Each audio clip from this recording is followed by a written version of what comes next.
Hello and welcome to this video where we'll go into Dbeaver, which is a graphical user interface or an IDE, integrated development environment for working with different types of databases. And DuckDB is one of them that it can connect very well. So we'll go into Dbeaver, but first we'll go into the theory and some navigation in the slides before we go into the practice. So moving on to the keynote, here we have Dbeaver. So navigating around in Dbeaver, a universal database management tool. So when we create a project from an existing directory, it looks like this. So you have started up Dbeaver. You open projects from file system, and then you pick here the directory, and you pick here the folder. So here you click here to choose directory to import as project. So this is what you start with after you have done all the installations, of course. And then you choose the lecture directory you currently work on. So for each of these lectures, I will import them as a project. So I'll import from existing directory. So when creating a connection to a database, DuckDB database from your project, you need to, so you have opened this, right? You imported this as existing project.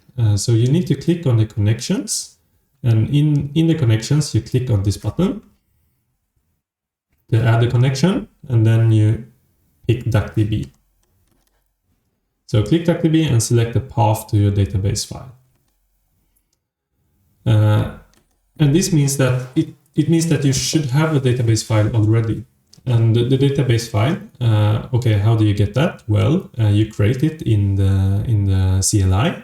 So you do DuckDB, your database name .duckdb, and then you do some kind of command so that it saves, stores the data. And if you need to do some kind of reading, ingesting data, then you do it in the CLI. So through a script and CLI. Don't do it in Dbeaver, because Dbeaver has another relative path that is not where you expect it to be. So it's a little bit different. You need to use absolute path, or you need to come up with a relative path that is quite complex. So for simplicity, use CLI to ingest the data. So when we create SQL script creating SQL scripts to run commands to DuckDB connection, you have first your this is your project, and this is you mark the SQL, and you click on the SQL and you choose new SQL script. So here you need to make sure that it has a green tick here, and the small tick here means that it indicates that it's connected to a database. And here we have a database called jokes.duckdb, which I created before in the CLI. And here we create SQL scripts. We need to mark this one, right? Mark the SQL, and then you click on here and use SQL script. So, and this is in order for it to go into the SQL folder. And the SQL folder isn't there by default. I created it beforehand either in Finder or Explorer if you're in Windows, or in Visual Studio Code you create this folder SQL before you import it. Otherwise, if you don't mark this folder, you will have all your files will go into some kind of a script folder. But I want it to be in the SQL folder, so I mark it there. And when we insert data, so we have here, we need to make sure that we have a connection to this database. So we have jokes.duckdb. If it doesn't have a connection, it will say n/a, so not applicable. So this shows the script runs on the connection to jokes.duckdb. If you have another connection, it will show there. So if you don't have connection, then there's a button for choosing connecting to an active data source. Right. If it says none, you need to choose to connect an active data source. Oh, so it's not n/a. It's actually saying none if it doesn't have any connection. And also here, whenever you want to run a command, so you have written here, and this is a insert command, and the insert, we see that we will go into the SQL in more detail when we do the coding.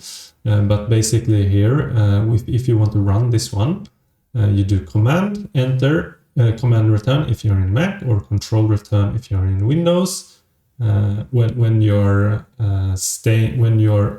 have your mouse clicked on this statement. So this statement will run and you will get a result here, a result of the SQL command. We can use the Dbeaver to view the database structure graphically. So this is a really good feature of IDE. So here basically you have the jokes. This is the database, so the database name. You have different schemas. So the database is composed of several schemas. And in the schemas, we have a lot of database objects, such as tables. And inside of the tables, we have the data, right? So here we have funny jokes, which is a table, which we created before. So funny jokes tables, and inside of this funny jokes tables, we have the data, which is here. So data stored in the table, right? So the hierarchy is like this. You have a database, you have schemas, you have several schemas, and in each schema you have database objects such as tables, right? And inside the tables you have the data.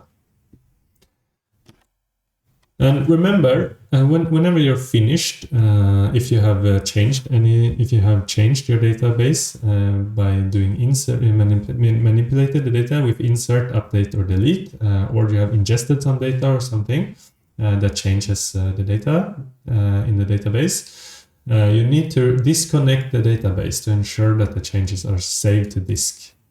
Otherwise, it won't be saved, and you won't be able to commit it in Git, so that you might miss that the database have been changed, right? So here's the disconnect button. And with this, I would like to thank you for watching this video, and see you in the next video where we'll go into the coding part inside of Dbeaver. Thank you. Bye.